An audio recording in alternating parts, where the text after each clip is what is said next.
Today we will talk about the incidence, screening and diagnosis of the most common cancer, which is prostate cancer. Subsequently, we will also discuss the staging, treatment options and follow-up of prostate cancer.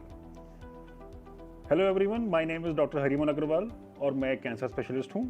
आज हम prostate cancer के incidence, screening और diagnosis के बारे में बात करेंगे और इसके बाद हम स्टेजिंग, ट्रीटमेंट ऑप्शंस और फॉलोअप के बारे में भी डिस्कशन करेंगे। सबसे पहले हम प्रोस्टेट कैंसर के इंसिडेंस के बारे में बात करते हैं। प्रोस्टेट एक छोटा सा ऑर्गन है जो यूरिनरी ब्लैडर के नीचे होता है और सिर्फ आदमियों में पाया जाता है। स्किन कैंसर्स के बाद प्रोस्टेट कैंसर दुनिया में पाया जाने वाला दूसरा सबसे ज़्यादा कॉमन कैंसर है। ये कैंसर अफ्रीकन और ब्लैक अमेरिकन में ज़्यादा कॉमन है और इसका इंसिडेंस उम्र के साथ साथ बढ़ता रहता है। इनफैक्ट 80 साल की उम्र के बाद ये कैंसर इतना कॉमन है कि 3 में से 1 आदमी के अंदर प्रोस्टेट कैंसर होता है।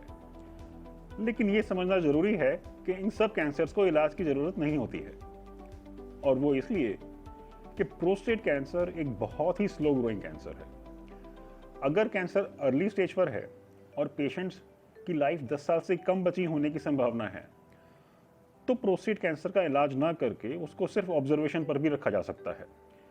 इसके बाद हम स्क्रीनिंग के बारे में बात करेंगे।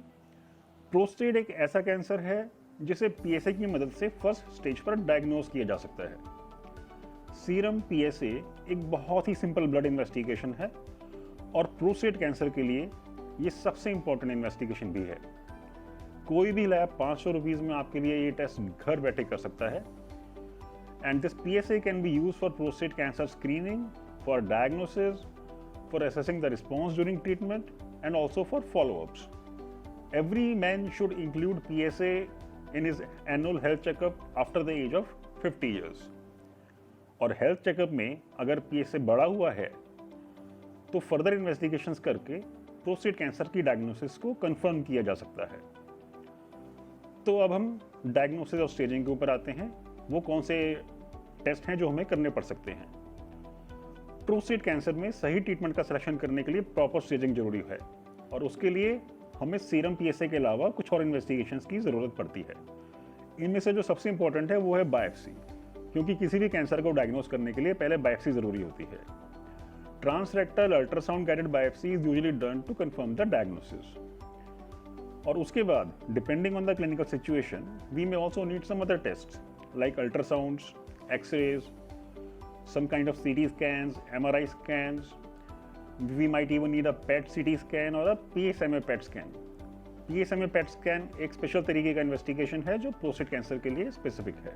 ये सब इन्वेस्टिगेशंस के बाद हम प्रोस्टेट कैंसर की स्टेजिंग करते हैं और ये डिसाइड करते हैं कि ट्यूमर कौन सी स्टेज पर है। और अब हम बात करेंगे प्रोस्टेट कैंसर के ट्रीटमेंट के बारे में।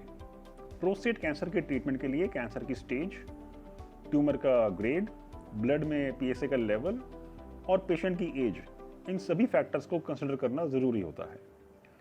और सभी फैक्टर्स को कंसिडर करने के बाद ट्रीटमेंट ऑप्शंस पेशेंट्स के साथ डिस्कस किए जाते हैं। एक ही पेशेंट में मल्टीपल ट्रीटमेंट ऑप्शंस हो सकते हैं और बेस्ट ऑप्शन सेलेक्ट किया जाता है based on availability of resources and patients wishes and his expectations. A tumour board with all specialist together can also help in deciding the proper line of management. Hormonal therapy, radiotherapy, surgery, chemotherapy और immunotherapy, ये सभी options इस बीमारी में कारगर हैं।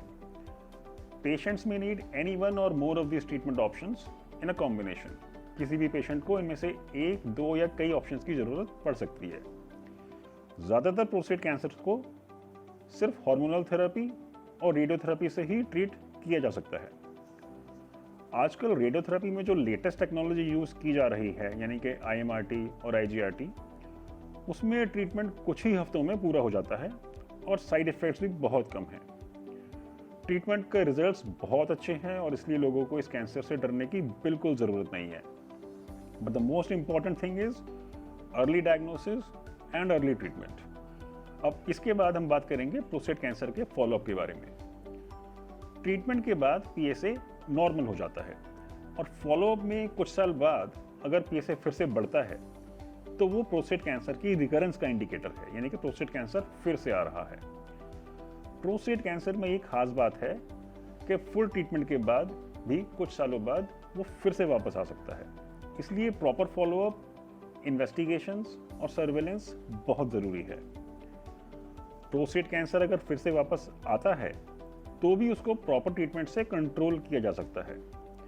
इन patients में second line या third line hormonal treatment use की जा सकती है, कीमोथेरापी, इम्यूनोथेरापी या पैलिएटिव रेडियोथेरेपी की भी ज़रूरत पड़ सकती है।